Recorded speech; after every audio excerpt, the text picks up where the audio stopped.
Hey, what's up, guys? This is Matt Ramsey. I'm a real vocal coach here on YouTube.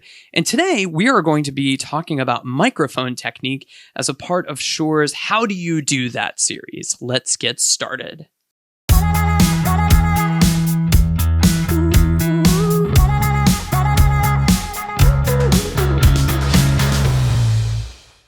So many of my students ask me about proper microphone technique, and I just could not be more thrilled to be making this video. And today I'm going to be demonstrating with the Shure KSM8 dynamic microphone. It's a fantastic microphone for especially live settings. Today we're going to cover 3 do's and don'ts of good microphone technique. I have no doubt that if you follow these, you will be absolutely amazed and have a fantastic experience with not only your microphone, but also with your vocal performance. Of course, that later one also depends on some of your vocal technique too, but we'll talk about that another day. Now, for the first part of good microphone technique, do think of your microphone as an extension of your instrument. So many of the singers that I meet and teach will often spend thousands and thousands of dollars on their guitars and having the best possible tube amps and preamps and making sure that they have the best pedals and stuff and that they're all hooked in perfectly, but will often drop the ball when it comes to vocals. Now, that can happen in 2 different parts. Maybe their vocal technique is lacking,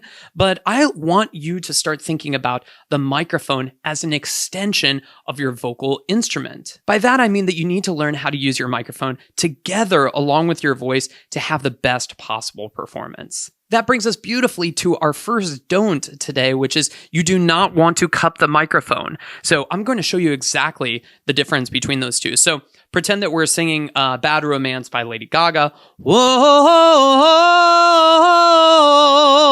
If I'm able to keep this beautiful kind of opening around the sides of the microphone, I'm able to get that really, really nice round and full sound. Whereas if I cup it, whoa! I've basically ruined all of the engineers' very, very hard work by turning this into just a one-directional microphone. That brings us to our second do. Do keep 2 fingers off of the microphone. That means 2 fingers of a distance. You may think about this as like an inch or maybe an inch and a half off of the actual grid or the windscreen of the microphone. That means that you don't want to get too close and eat the microphone. If you do get too close, you're going to have what's called the proximity effect, which is a buildup of low-end frequencies that really make everything sound really, really woofy and kind of bassy at the bottom. Now, the main exceptions to this are when you're actually going for that really, really kind of soft, kind of spoken sound, like maybe Billie Eilish or Olivia Rodrigo. They get that really nice breathy sound by being so close up onto the microphone. You're going to miss out on some of that intimacy if you have that 2-finger rule that we just talked about. But by and large, having 2 fingers off the microphone is a great place to get started. When using your microphone, do pull off of the mic when you're going for a really, really loud or belted note. Whoa!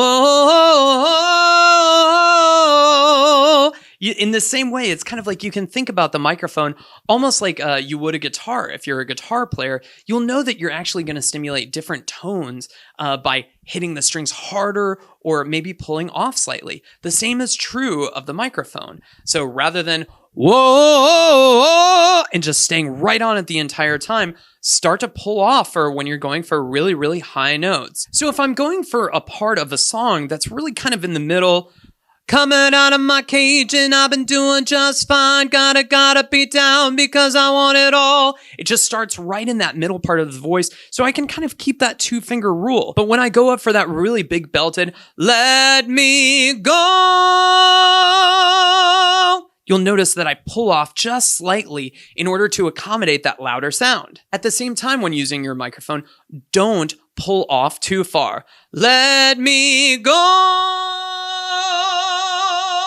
Why? Because you might lose some of those brighter harmonics and that exciting sound that you're going to get when you're in the right position on the microphone. When you're just first starting off and experimenting with good microphone technique, it's important that you try and experiment with a lot of different microphones to find the one that suits your own voice best.